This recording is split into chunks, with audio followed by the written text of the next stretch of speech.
Well, it's like a real-life Matrix. Cyber wars and cybersecurity are no longer fictional plots for movies. They are serious concerns getting tracked by politicians in Washington. Joining me now to shed light on these cyber wars is investigative journalist and author Webster Tarpley. Webster, thanks so much for joining me. Thank you. First of all, I want to talk about Google and China. We just were discussing it with our correspondent Lauren Lister before. You know, Google said that it would stay in China only if the Chinese government lifted the censorship issue. But, you know, nothing has changed. Google is still there. What's really going on here?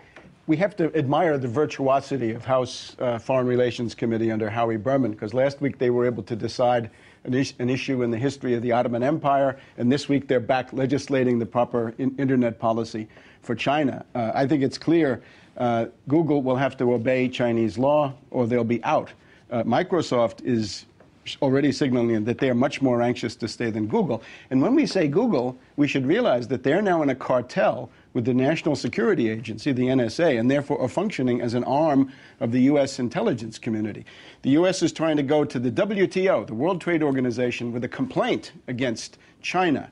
So I think there's nothing coming there but conflict. But there are two sides to Google. One is the censorship issue. The other side is the hacking, the cyber warfare, as you point out. And I think here's where we have some really ominous stuff going on.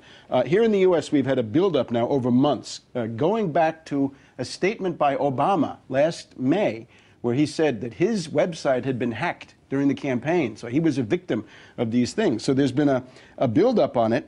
And recently we've had a special report on CNN, a simulation of a cyber attack on the U.S., and we've had a very important op-ed in the Washington Post by a guy called Mike McConnell, who was the head of the NSA under Clinton, and he now works for Booz Allen Hamilton. And essentially what you have in this is everything is shut down when the cyber attack occurs, and Admiral McConnell says, we've got to fight the cyber war the way we fought the Cold War. So let me just, if I could, point out a couple of tendencies that are going on.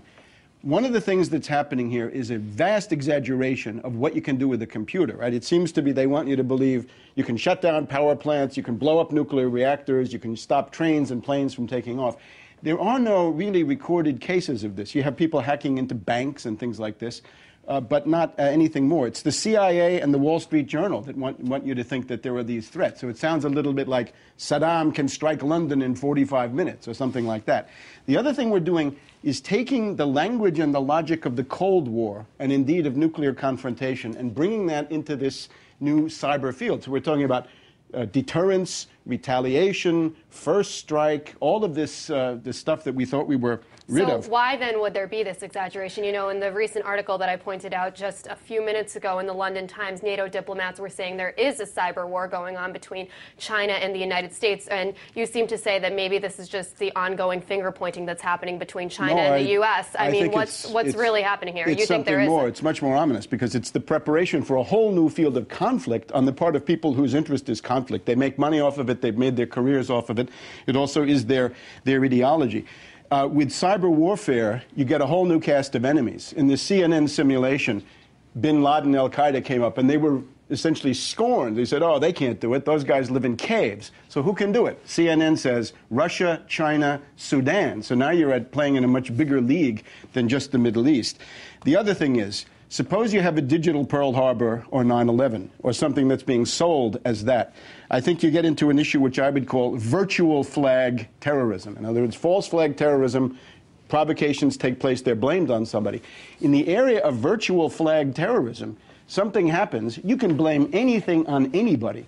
If we have a crash in the D.C. metro, what to do? Blame a hacker in Russia or China or Sudan.